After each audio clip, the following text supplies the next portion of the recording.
అందరికీ నమస్కారం అండి. హనుమత్ జన్మోత్సవం గురించి కొన్ని విషయాలు. అంజనాదేవి కేసరుల పుత్రుడిగా శివుడు వాయుదేవుడు ఆశీస్సులతో ఎక్కడైతే రామభజన జరుగుతుందో అక్కడికి హనుమ మారు రూపంలో వచ్చి భక్తుల సమక్షంలో రామనామాన్ని భజిస్తూ కూర్చుంటాడు.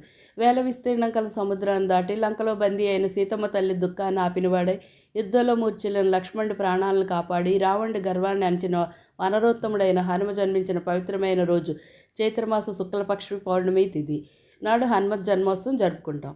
అయితే దక్షిణ భారతదేశంలో చైత్రమాసం వచ్చే పౌర్ణమి రోజున హనుమత్ జయంతి జరుపుకోగా ఉత్తర భారతదేశంలో వైశాఖ మాస బహుళ దశమి రోజున హనుమత్ జయంతి జరుపుకుంటారు.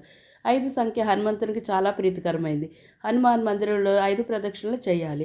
ఈరోజు హనుమాన్ చాలీసా, సుందరాకాండ పారాయణం చేసి అరటి, మామిడి పండ్లు, తమలపాకులు, సింధూరం పూలతో పూజిస్తే ఆయుష్, ఆరోగ్యం, కోరిన కోరికలు నెరవేరుతాయని భక్తుల నమ్మకం. కలవ కపినాయిక అంటే వినాయకుడు, హనుమంతుడు కలియుగంలో త్వరగా ప్రత్యక్షమయ్యే దేవతలని అర్థం.